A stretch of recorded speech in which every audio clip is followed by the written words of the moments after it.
So let's talk about the fat acceptance crowd, them losing weight and now turning their backs on their audience.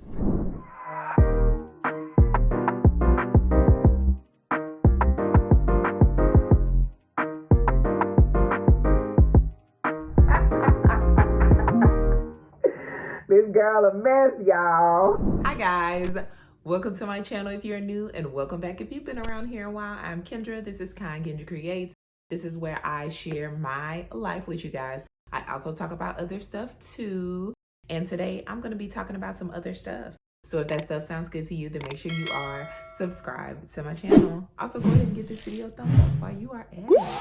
So what we're going to do is we're going to talk about fat acceptance. I talk about them a lot. I really do. And the reason why I talk about them a lot is because I was once super morbidly obese. I was nearly 400 pounds. I've lost over 200 pounds. Part of that weight is through GLP-1 weight loss meds, but most of my weight I did not use with medical weight loss medications. So I'm a total advocate for losing weight. If you want to lose weight, if you don't want to lose weight, you don't have to. However, you should know the risks that are associated from excessive weight. So we're going to talk about this little TikTok I saw. I found it so interesting because, you know, I did not expect on my 2024 bingo card to see so many people losing weight, you know, that were fat acceptance or body positivity or whatever. I'm talking about now Lizzo is slimming down. I don't think she was necessarily associating with those movements, but she walked around very, you know, half naked all the time, you know, telling people to love their body as is, whatever. We're talking about Tess Holiday. She was definitely part of the movement, and now she's talking about her anti-inflammatory diet and other influencers that are on the web. I made a video last year with Miss Gabriella Lascano. She's like a plus size influencer model. She built her brand, you know, off that movement, and she totally changed her mind. She was like, I saw the light. You know, being this big is not sustainable and it's not healthy in the long run, especially if now I'm thinking about getting pregnant, having a family, carrying a child, you know, trying to live longer and be there and being able to do things and move around and being healthy and active. And a lot of influencers, plus size creators, people on the web are changing their mind. They are literally turning their backs on this cult. And we're gonna get all into this because, oh my goodness, I saw this TikTok and I literally ran to the comments because I wanted to do my investigation skills. But I'm gonna roll that TikTok. Okay, so is it time for us to have a conversation yet about what's happening in the fat community? What do you think, Max? This is a yes. So we have, of course, seen a large uptick, pun intended, of fat creators now posting about their intentional weight loss and really like hyping up Ozempic, Mounjaro, Wegovy, and other mechanisms, and also just like, I guess, natural intentional weight loss. Here's the thing. The problem is not the weight loss, although of course there can be lots of frustrating feelings regarding weight loss. The problem is when you are on an intentional weight loss journey and then you also intentionally shit on the fat community at the same time. So here's the thing. Number one, you can go on an intentional weight loss journey without then talking shit about the fat community, especially for those of you whose platforms were built by the plus size community. And those brand deals you got were also from partnerships with plus size companies and size expansions and other things of that sort. So you can do that without then calling the fat acceptance community and fat liberation a cult. It's also just not very original, this is number two, to spew anti-fat bias in ways by like saying the fat acceptance community is a cult, or saying that like you gotta watch your health, like all the things that fat phobia has taught us. Like, get an original argument at least is all I'm like hoping you'll do in the meantime. And the third piece here is that I have seen a lot of these fat creators who are on an intentional weight loss journey then kind of like saying like, people are mad at me and people hate me because I'm losing weight. And it's like, let's not conflate the feelings here. So yes, there probably is a group of people who are upset at you and angry at you because you are now spewing the fat phobic diet rhetoric that they were trying to escape. But also, mostly people are upset with you that instead of just losing weight and doing that whole thing and not shitting on fat people, you chose to do both of those things, lose weight and then denounce the fat community. That is what we're angry about. We're angry that you then shat upon us all in the fat community. Again, not original. Again, try something new. Again, you do not have to do those things. You do not have to start spewing anti-fat biases. And the final thing I want to say, let me get into some theory here, okay? There is a communication studies theory. It's called in-group and out-group. And when you are a part of the out-group, aka in this situation, a fat person in a fat-phobic society, once you have a little taste of the power and privilege you can get when you become a part of the in-group, for this instance, thin privilege, you then make sure to show that you are different from the out group that you once belonged to, usually by shitting on that group, right? And denouncing them and saying like, I'm not like one of those fatties. I'm currently losing weight. Can you see my collarbone? Okay, so you get that taste of privilege, that taste of power, and you're like, how do I keep getting it? So I do have sympathy for you. That is a delicious feeling to have power. And also, I'll remind you of what it is like to be fat in this world, in this society, specifically in the US.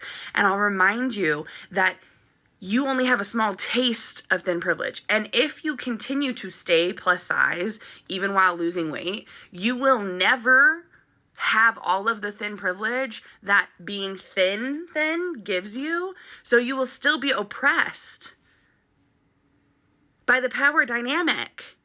And if you do happen to gain weight, or if you do happen to have this moment where your pendulum comes back to a more steady middle ground, the fat community will remember.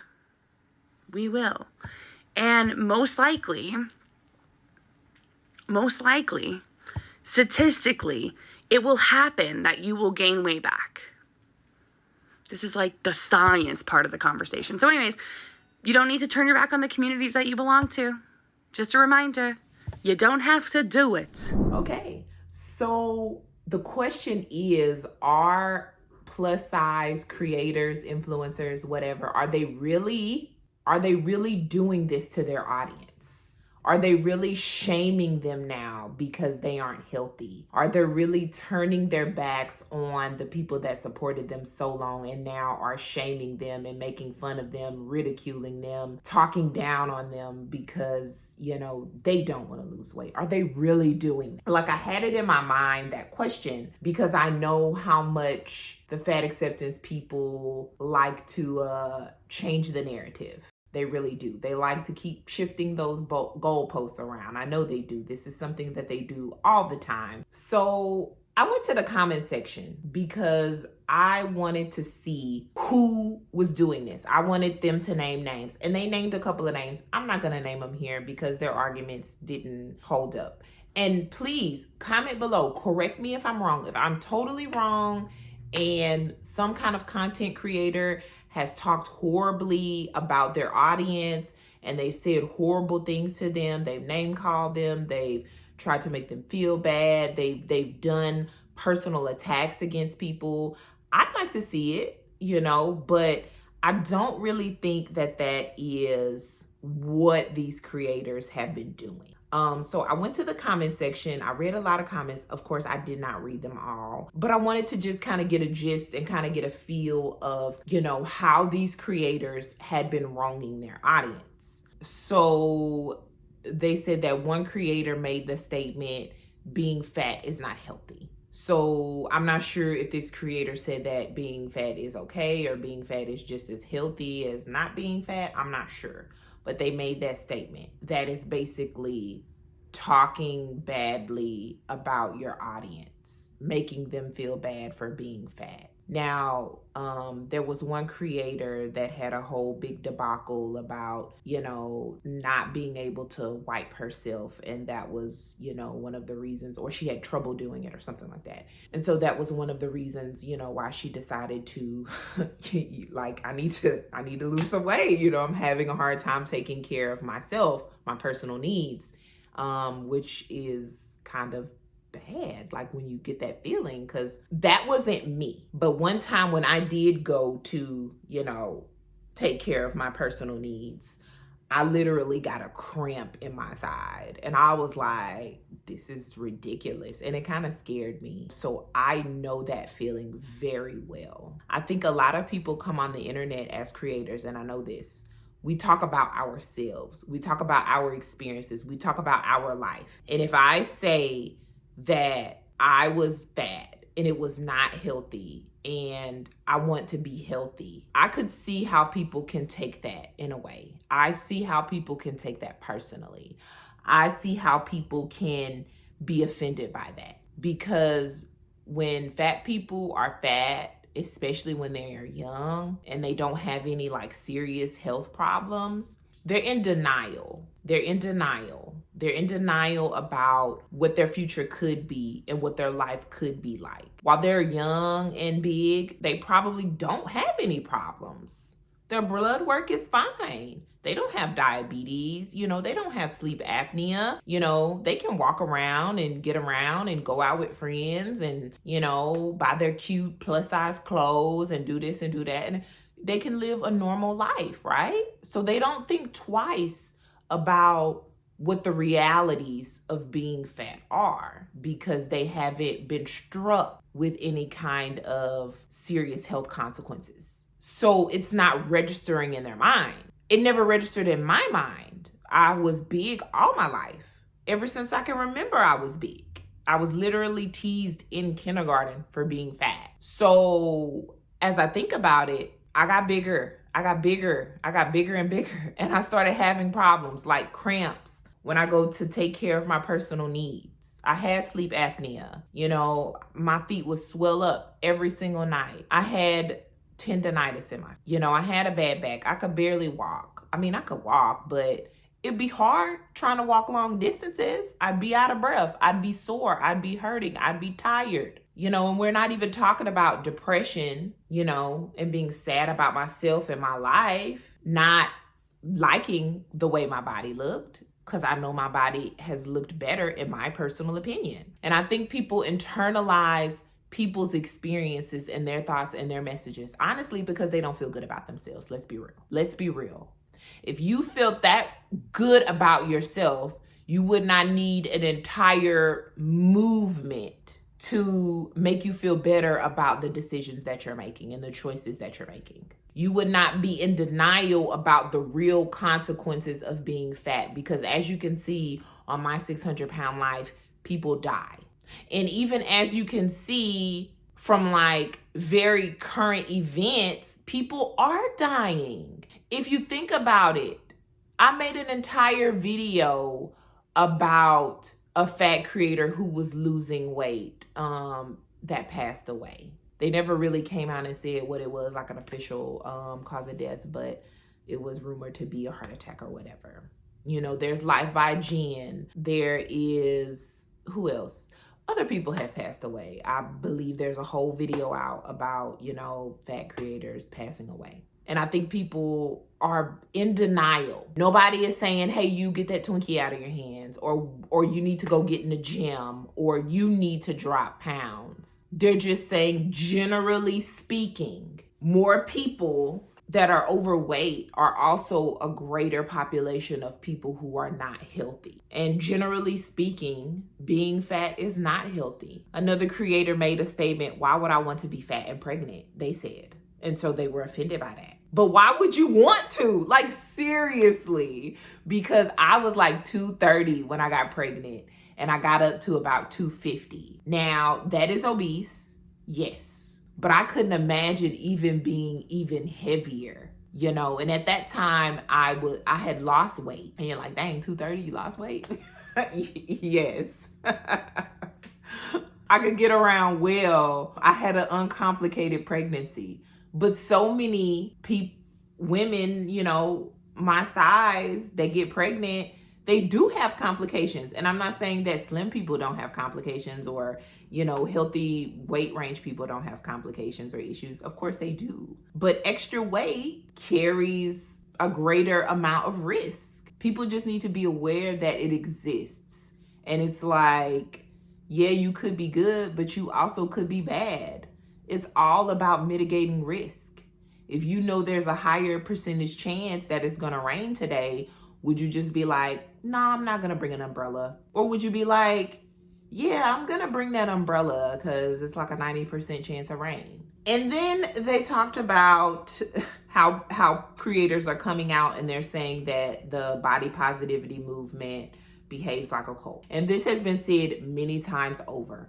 And I believe that is the 100% truth. I do. And I say that because cults are high control groups. They want to control your actions.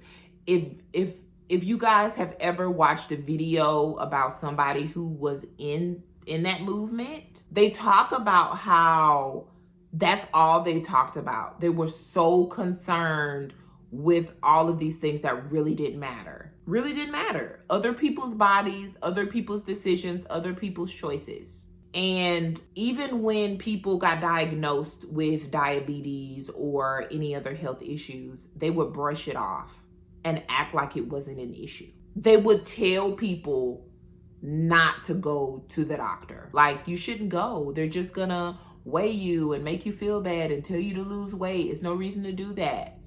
They would tell people not to go to the doctor. Like, how wild is that? Yes, some doctors don't really care about you or your really health outcomes. They're trying to get you in and out.